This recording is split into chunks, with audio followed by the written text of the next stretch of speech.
Step 4, take action and share your value. Chapter on the law of reciprocity.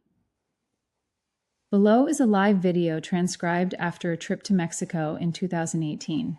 That year I went to Mexico, Florida, and Hawaii all within 6 months. I was living my best life. Then my life exploded. Remember that ego death, the dark night of the soul? That happened just months after I did this live video. I just got back from a week in Mexico. One of the highlights of the trip was being with my brother. He's always been my go-to guy when it comes to finances and mentorship. He's the head of sales at a multi-million-dollar company. So we always have great conversations about business when we're together. During this trip, we got into a really interesting discussion about the law of reciprocity. I had no idea there was an actual law around this. I've been doing this in my business for a while and teaching others to do the same. But I didn't know it had an aim or was an official principle. At its core, it's simple. You give and you get in return. A simple example could be, I'll buy this drink for you and you can get the next one. Or, I'll grab your coffee today and you can grab mine next time. It's all about exchange. I've also been teaching people to give value on social media 90% of the time and sell or ask for something 10% of the time. This is part of the 4-step process I teach, especially during the launch phase. For example, you can run a free 5-day challenge and then ask for a sale on the 6th day. For my standard launches, I go live for 2 weeks straight, offering valuable content, and at the end of each video or webinar, I offer something for sale. My brother shared a funny, more woo-woo story that I love. He was at a 10-day meditation retreat, and while there, he met this guy from India. My brother was serving in the kitchen, and he taught this guy his specific yoga sequence that he's been doing for years. The guy was so grateful. At the end of the retreat, my brother gave him his yoga mat to keep practicing. When my brother returned from Mexico, he found a yoga mat left behind by the guest who stayed at his place through Airbnb. It was a total law of reciprocity moment. Could be a coincidence, but it's funny how the universe works that way. I've always been a big believer in giving without expecting anything in return. But the law of reciprocity shows it's actually backed by psychology. When someone gives you something, you feel an intrinsic need to give something back, even if you're not consciously aware of it. This is different from karma, which is more of a spiritual belief.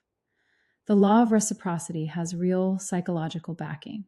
If you've ever experienced this in your life, let me know in the comments.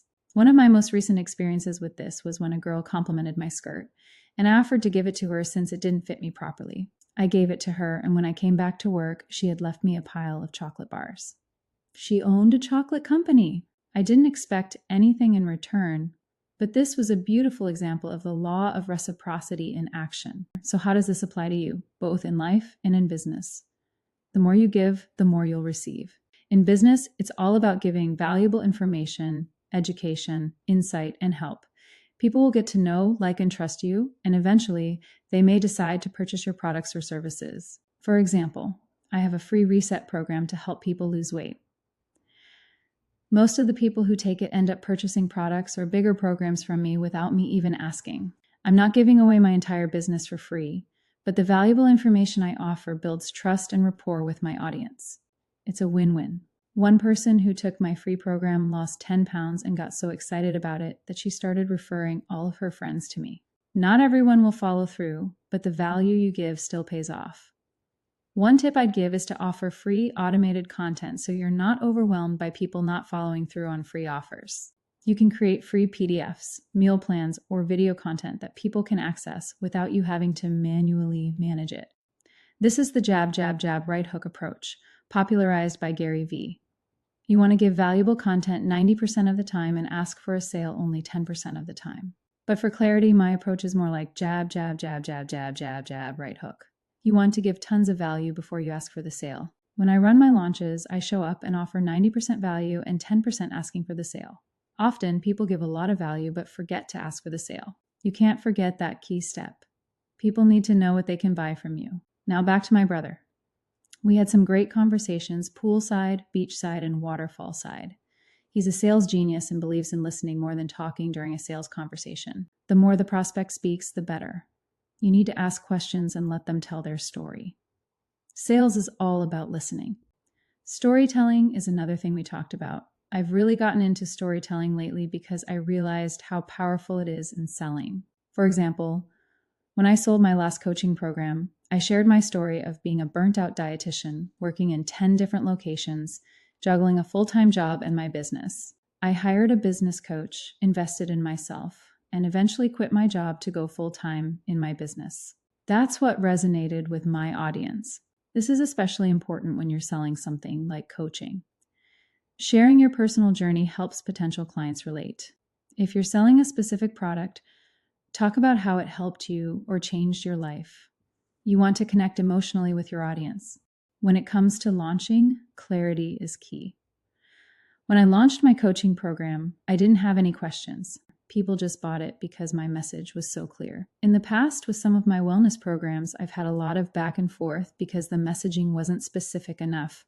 Also, people didn't have confidence in themselves, which is why they hesitated to commit. Confidence in your offer and in your clients is key.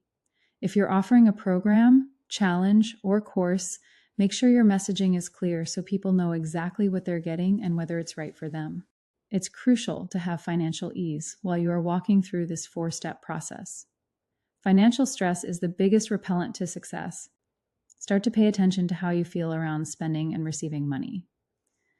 Take a listen to my free money mindset affirmations on YouTube if you want to reprogram your relationship with money. The 4-step process is a mix of mindset, systems, and support. When I first quit my job, I invested in a business coach, which helped me take my business to the next level. I had my first $5,000 month after hiring my coach. If you're in a similar position, working full-time and building your business on the side, this is for you. Comment below if you have any questions, and I welcome you to tag anyone who might be interested in this.